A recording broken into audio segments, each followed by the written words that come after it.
नमस्कार, आप जुड़ चुके हैं वॉइस ऑफ एमपी से और मैं हूं अब्दुल अली ईरानी।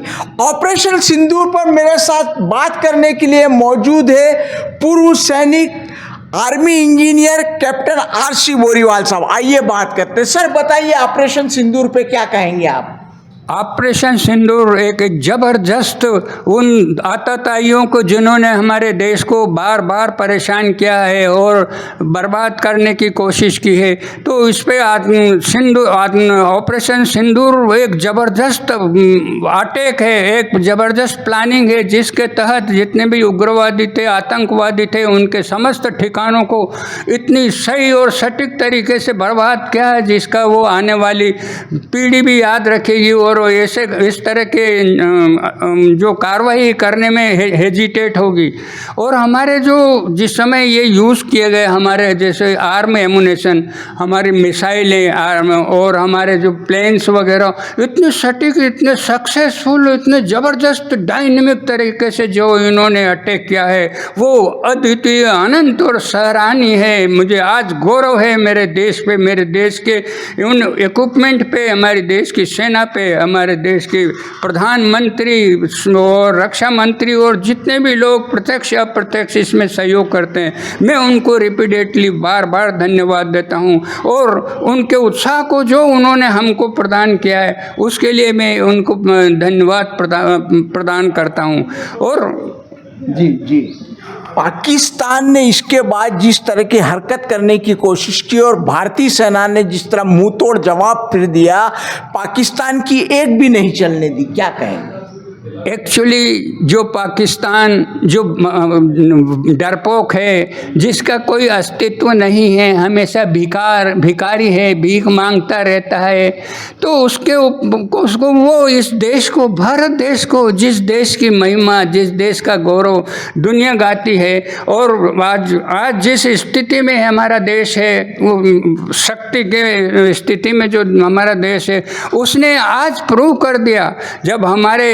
जब इन्होंने पाकिस्तानियों ने ये हरकत, उग्रवादियों ने जब ये हरकत की, तो इनके जो ठिकाने थे, जितने ठिकाने थे उग्रवादियों के पीओकों में, उनके सटीक ठिकानों पर हमारे जो हमारी आकाश मिसाइल और जो हमारे प्लेन थे, उनसे इतने सटीक, इतने सही लगे, निशाने मारे गए। और ब्यूटी ये रही कि उन्होंने अपने जो उनके जो रेडार वगैरह था, रेडारों की कोई परवाह नहीं की और रेडारों से बच के और ये अटैक किया। इतना सटीक और सही रहा, वो देश के लिए एक बहुत ही गौरवान्वित और प्रशंसनीय है। इसके लिए मैं उन देशवासियों को, मेरे उन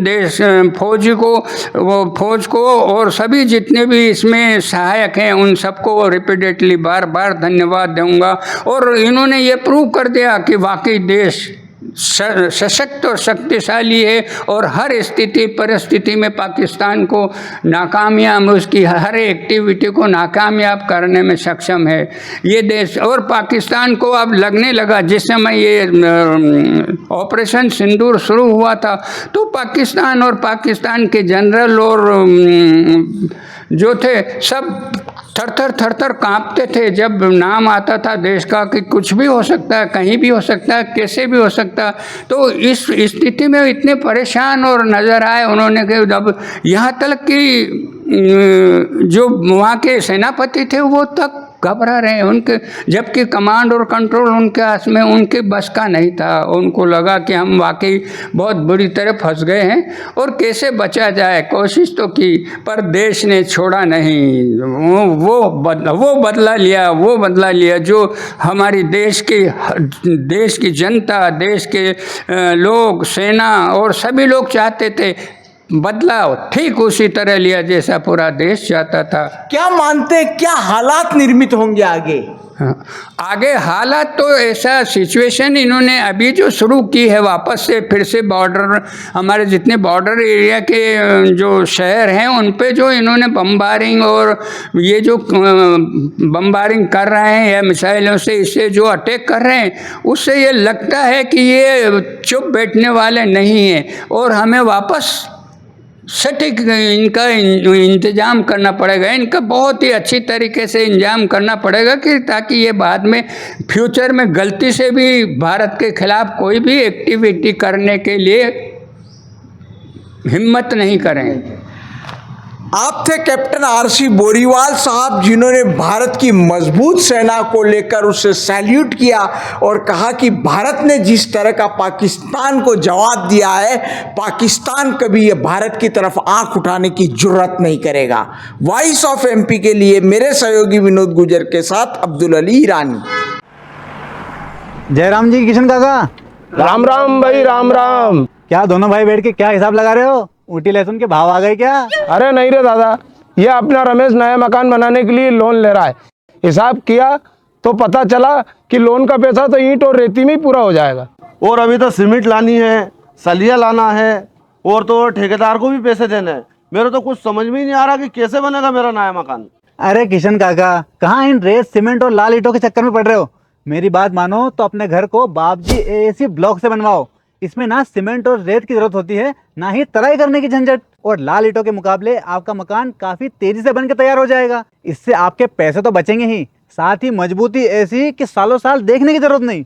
और इससे आप अपना मकान ही नहीं, कुएं और खेत की बाउंड्री वॉल भी बनवा सकते हो, जिससे रोजड़ों की समस्या भी खत्म हो जाएगी। वाह भाई, ये तो कमाल की चीज है। फिर तो मैं अपना घर बाबजी ब्लॉक से ही बनवाऊंगा। और मैं अपने खेत की बाउंड्री वाल। ज्यादा जानकारी के लिए स्क्रीन पर दिए गए नंबर पर अभी कॉल करें। बाबजी एएसी ब्लॉक्स, स्टील से मजबूती।